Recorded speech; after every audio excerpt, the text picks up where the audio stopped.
Abot. Wah, satu belum habis.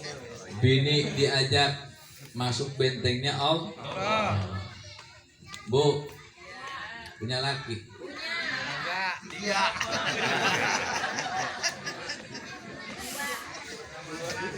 Laki juga diajak masuk bentengnya Allah. Anak kita yang lulus SD talqin, yang lulus SMP talqin, yang lulus SMA sederajat talqin, bawa ke guru mursyid. Warga kita yang belum ditalqin, talqin. Jangan kita doangan masuk di dalam bentengnya Allah. Sebab talqin ini memasukkan kita semuanya ke dalam benteng Allah Subhanahu wa ta'ala. Alhamdulillah. Mana dalilnya? Man qala la ilaha illallah dakhala hisni. Barang siapa yang mengucapkan kalimat la ilaha illallah masuk ke dalam bentengku. Berarti kita sudah berada di dalam bentengnya Allah Subhanahu wa ta'ala. Alhamdulillah. Makanya ajak keluarga kita, jangan dewekan, jangan seorangan wae, diajak-ajak keluarga kita, saudara kita, tetangga kita. Kadang-kadang kita ngobrol sama tetangga kita, di surga kagak ketemu. Nyariin kita, mana tetangga kita ya? Kan begitu ya? Namanya ahli surga. Masuk bentengnya Allah, bentengnya Allah Subhanahu wa ta'ala. Yang mau nikah, masuk dulu ke bentengnya Allah, bentengnya Allah Subhanahu wa ta'ala, supaya kagak ada yang ngintip. Udah maju masukin ke benteng Allah belum? Yang mau nikah, siapa namanya? Ini acara apa nih? Nikah aja nih? Dari pagi sampai gini hari. Ya, saya dari pagi sampai gini hari. Berangkat jam 6 ke Cikarang. Acaranya manakib. Mau nikah? Nikah. Balik lagi tadi ke Keranggan. Ya bertemunya tuh. Keranggannya Jati Asia. Sempurna. Sama menikah juga. Sampai gini hari. Jadi apapun hajatnya manakib acaranya. Iya enggak? Jadi apapun hajatnya manakib acaranya. Alhamdulillah. Sebab manakib ini ya, kita sedang reuni. Tahu reuni? Sedang pertemuan reuni ruh. Kayak tadi disebutkan Abah Soleh ada yang ngimpiin ya kuburnya digali. Ditanya Abah Solehnya kemana? Di rumah. Nah, terus yang ngimpi ke rumah Abah Soleh, lihat Abah Soleh sudah rapi, sudah dandan. Ditanya mau kemana Be? Mau manakib. Di kuburan ngapain Pak? Pikir kopi. Orang yang sudah meninggal dikir kopi. Imam Nawawi Al-Bantani meninggal di Makkah. Di Makkah. Makomnya akan digali karena akan dibuat jalan raya. Kan kalau mau digali kan dikeker dulu ya. Dikeker ngeliwatin makamnya Syekh Nawawi. Ternyata Syekh Nawawi lagi duduk di atas makamnya lagi zikir. Sampai sekarang makamnya nggak digali, nggak jadi, itu jalanan belok. Karena ada makam Syekh Nawawi masih hidup berzikir. Itu artinya orang yang aman dalam bentengnya Allah Subhanahu wa ta'ala. Jadi man dakhala hisni aminun aman. Jadi jasadnya saja tidak dimakan cacing. Ahli la ilaha illallah dijaga, dipelihara oleh Allah Subhanahu wa taala dari hewan-hewan, cacing-cacing, belatung-belatung yang ada di dalam perut bumi. Itu ahli la ilaha illallah yang istiqomah.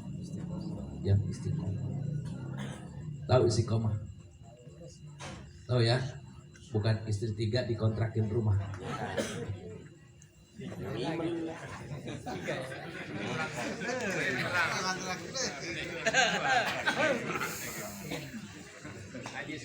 Ada yang begitu. Ada dikontrakin rumah. Ya Allah. Jadi kalau istiqomah itu biasa kena dibisakan oleh Allah Subhanahu sehingga menjadi biasa. Istiqomah. Jadi kita selalu istiqomah membaca la ilaha illallah. Setiap habis sholat fardu jangan cuma 165 ditambahin, dilebihin. Kalau 165 itu modal kita. Kalau 165 cuma modal. Kalau orang pulang modal dagang atau usaha pulang modal doang kan enak. Capek doang. Tambahin 165, tambahin 2. Atau tambahin 4. Iya. Lumayan lah. Orang yang mengucapkan kalimat la ilaha illallah cuma 1 kali saja diucapkan la ilaha illallah, tapi sesuai dengan petunjuk guru, petunjuk mursyid. Diajarin sama mursyidnya cara pengucapan kalimat la ilaha illallah. Kita diajarin nggak? Diajarin semua. Kudimat lahu arba'ah alafin minal kabair, 1 kali. Barang siapa yang mengucapkan kalimat la ilaha illallah wa maddaha, panjang pendeknya tuh diajarin sama guru mursyid. Cara ngambilnya diambil dari bawah pusel kan gitu kan? Iya. Terus naik ke atas, rasain jalannya Allah di antara 2 dada kita, naik ke atas di antara 2 mata kita sampai ke ubun-ubun. Penuh di kepala, turunin ke dada kanan, ilahanya dirasain ilah, maaf, di atas susu 2 jari, haknya di bawah susu 2 jari, digeser ke dada kiri, ilah ditekan ya, bidor bin syadidin, dihantamkan ke dalam kalbu di dada kiri kita. Ilah adanya di atas susu 2 jari, lafaz jalalahnya Allahnya ada di bawah susu 2 jari, dihantam illallah. Caranya begitu, diajarin sama guru kita. Itu membakar 4.000 dosa besar. Alhamdulillah. La ilaha illallah, 4.000 dosa besar habis. Kata sahabat, ya Rasulullah, kalau dia nggak punya dosa besar, dosa keluarga. Kalau keluarganya nggak punya dosa besar, dosa tetangganya. Tahu tetangga? Tahu tetangga? Di depan rumah berjejer 40 rumah. Tetangga itu. Di belakang berjejer 40 rumah. Tetangga. Samping kanan, samping kiri itu 40 itu namanya tetangga. Itu dapat ampunan dosa dari Allah Subhanahu wa taala sebab ada ahli zikir yang bertorekoh ngikutin guru mursyid. Makanya jadi tetangga nih kalau di pengajian begini pantes dia mau buat gorengan atau daging goreng gitu ya. Ya pantes nggak? Pantes. Bang dari maghrib kita la ilaha illallah. Alhamdulillah. Tuh. Jadi kita masukkan keluarga kita ke dalam bentengnya supaya apa? Supaya aman dari iqobnya, dari siksanya Allah Subhanahu wa ta'ala. Jadi yang namanya rumah tangga itu dasarnya itu harus itu seperti itu. Jadi talkin dulu.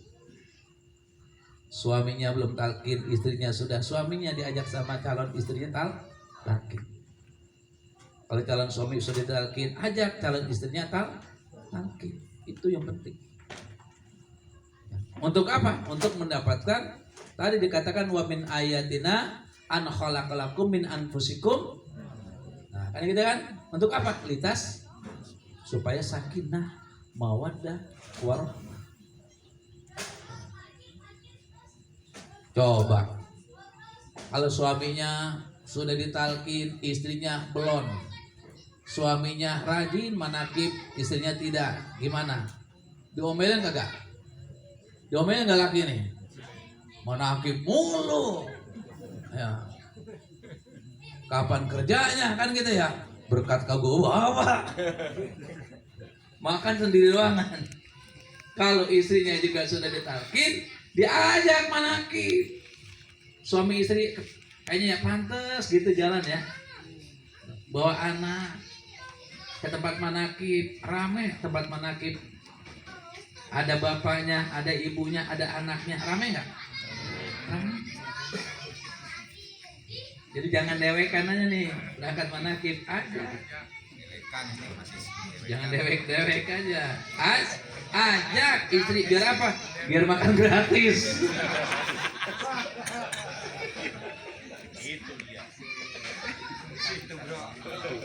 Kagak masak dari pagi menghindari. Alhamdulillah. Banyak barengannya. Banyak barengannya. Sehari 3 kali. Alhamdulillah. Tapi tadi pagi Pak, berangkat pagi jam 6 sampai sana jam 7. Dari sedian sarapan. Manakib jam 8, nikah jam 9. Sebelum jam 9 penghuli udah datang. Saya dipanggil di WA-in aja suruh datang cepet-cepet. Akhirnya selesai manakib langsung ke tempat acara pernikahan. Udah selesai semuanya. Ya. Saya juga bicara sebentaran, nasihat perkawinan, selesai duduk. Ya. Yang manakib selesai pada makan. Yang manakib tuh selesai pada makan, kebuli lagi. Makan kebuli. Giliran saya ini belum pada makan. Nah, kata Ikhwan nih, gimana nih dengan Kiai? Jangan, Kiai emang gak usah tungguin katanya. Kiai makannya prasmanan, makan enak. Nggak tahunya pas selesai acara pernikahan, ya pada mau foto-foto dulu, bukan makan dulu.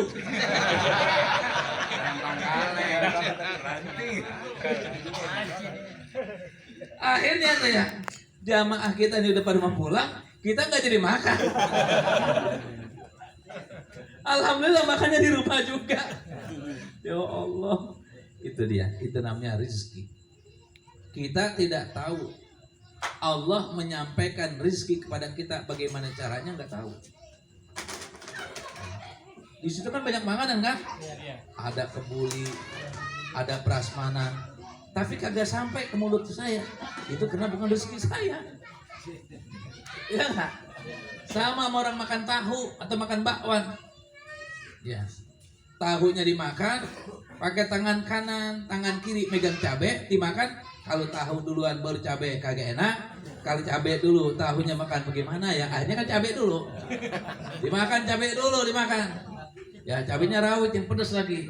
Sekarang cabai 1 kilo 160.000. Ya. Kayak itu kan cabai. Itu kan warteg. Nah, dimakan cabai duluan. Pas mau makan tahu, tahunya kejeblong. Terus yang dua orang jatuh keinjak lagi. Makan tuh cabai. Salah gue makan cabai duluan. Masya Allah. Seperti itu. Itu yang nanya Allah menyampaikan rezeki pada kita, begitu kan? Kita nggak tahu.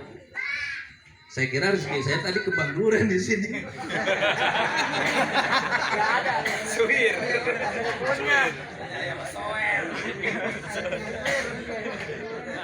Iya, saya kira kembang duren kan udah bertahun-tahun kagak makan kembang duren, namanya rambut awi ya. Rambut awi orang kampung kan makan duren dia enak kembang duren gitu ya. Pikirin kembang duren ya nafsu banget tuh kembang duren nih. Kita sendok makan, kita rasa-rasain kok begini rasanya. Ah iya. Makan doa ya. Prank. Itu luar biasa. Allah menyampaikan rezeki kepada kita begitu. Penglihatan Bang Duren. Ayam. Mantap. Udah pakai kacamata dia. Dirasain. Dan ibu-ibu rajin banget masak ayam disuir-suir. Alhamdulillah. Kita lanjutkan. Kita berada di dalam bentengnya Allah Subhanahu. Tapi kadang-kadang kita masih suka ngambek, masih suka marah, masih suka tidak mau dianggap remeh sama orang lain. Berarti masih ada hal-hal yang negatif masuk ke dalam diri kita. Betul. Udah jam 10.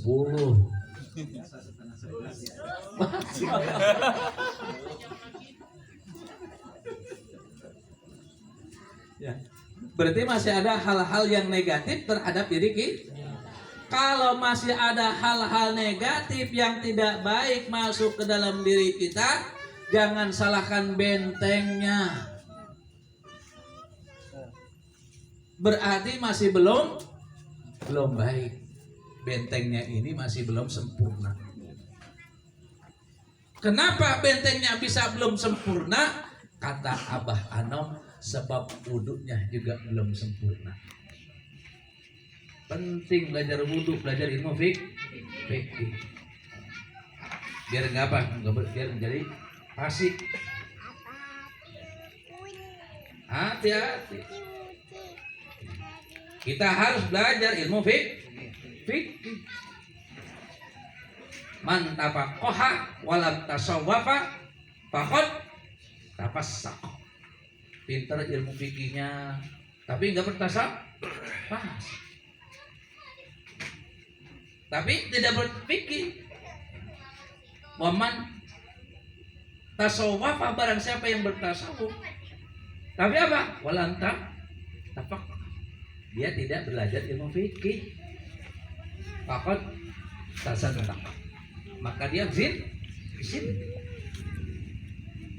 Jadi kan kata guru kita begitu kan ya.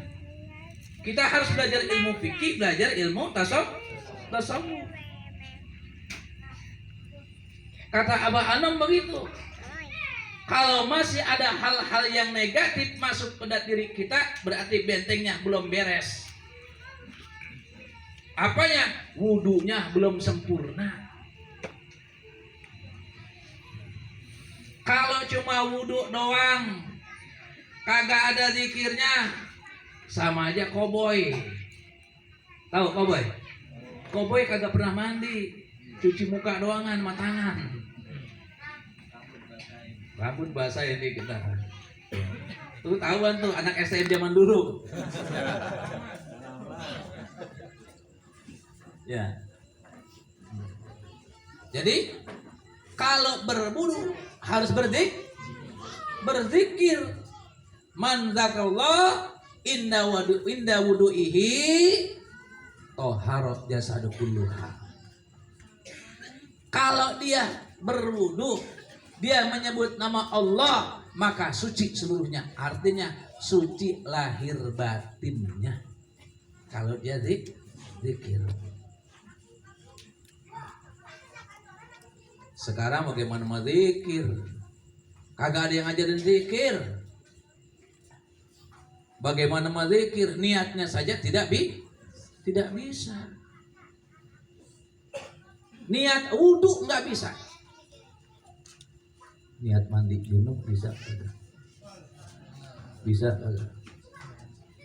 Kalau ibu-ibu kalau mandi junub, mandi hadas, jangan diri bu, jongkok bu, jongkok.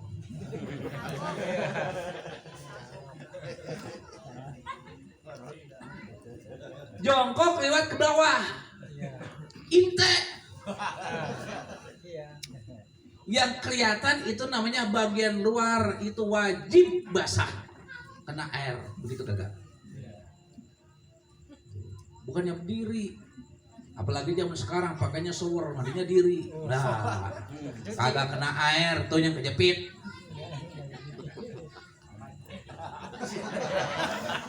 Mau digantain.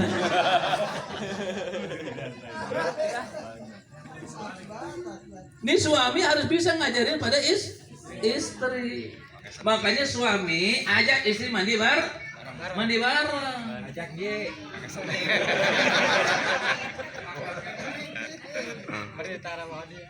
Pakai setim.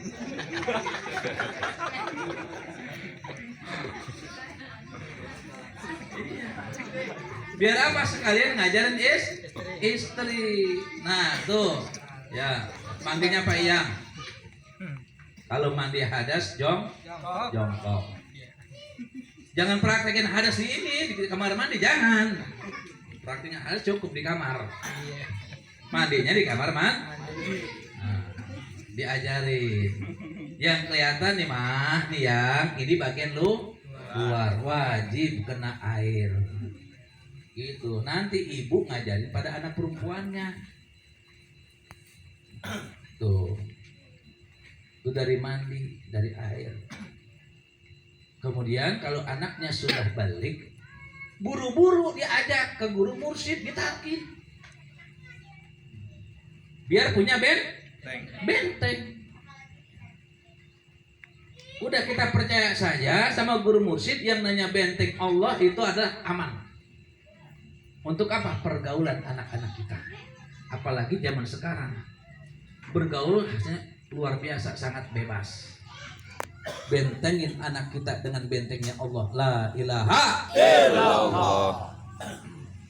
Perbaiki wudunya, perbaiki mandi hadasnya.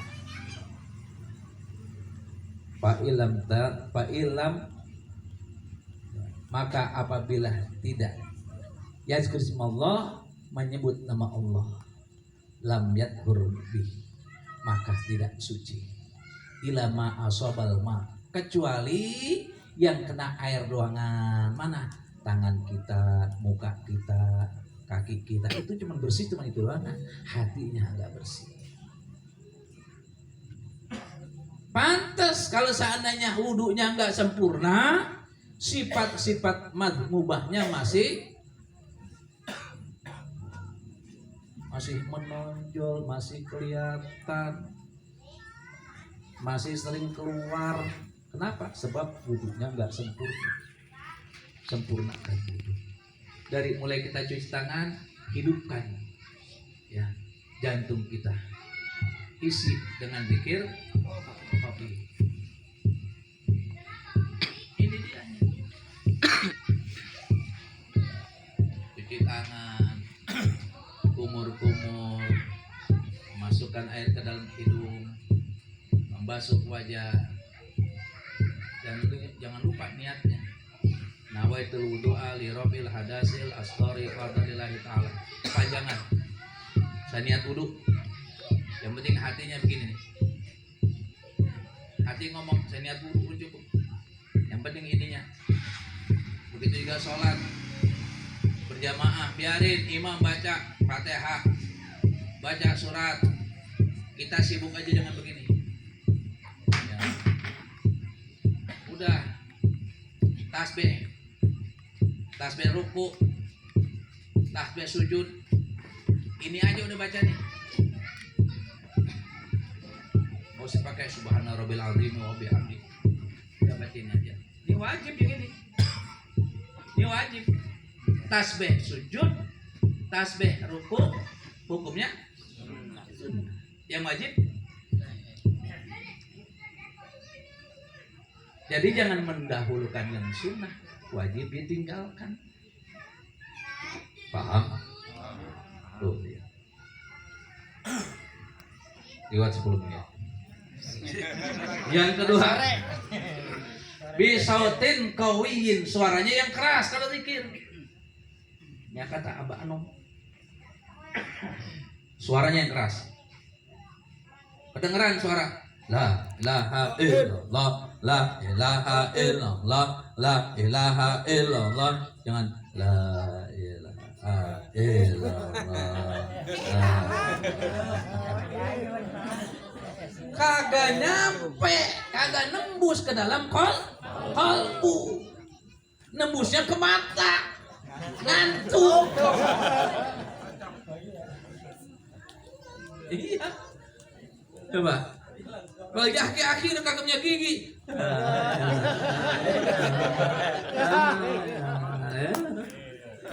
Capek. Yang tegas. La ilaha illallah, la ilaha illallah, la ilaha illallah. Tuh. Hantam bidar bin syadidin. Suaranya keras, dihantamkan ke kalbu kita. Sebab apa? Hati kita tuh keras, lebih keras daripada batu. Sifat hati kita seperti anak-anak. Tahu anak kecil? Anak kecil lagi main di pinggir kali, kita bilangin, nurut kagak? Tong baik-baik kecebur. Awas jangan main di pinggir kali, gimana? Kita bilangin pelan-pelan. Diterusin anak kecil. Coba dibentak. Dibentak coba. Takut enggak? Tuh hati kita begitu.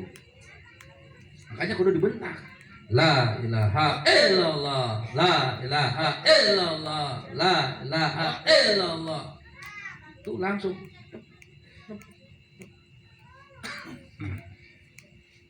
Bisatin kawin wa bidatin syadidin. Yang terakhir, pakai goyang. Pakai goyang. Bu, coba bikin sambal kagak pakai goyang, jadi kagak? Jadi mah.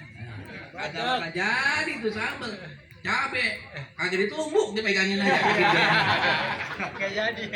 Kagak jadi sambal. Ya. Kagak jadi. Kopi sama gula kagak diaduk. Enak kagak? Kagak. Nah, berdua-dua di dalam kamar kagak pakai goyang, enak kagak? Ya. Naon Ji? Aja deh dah. Pemalas aja deh. Ini saya rasa ini hasil goyangan ini. Ini hasil goyangan semua kita ibu ya. Ibu-ibu ditanya bukan jawab iya, bukan, tapi pakainya ketawa. Iya, kita semuanya hasil goyangan ini. Kalau nggak digoyang nggak bakal jadi kita. Pulang.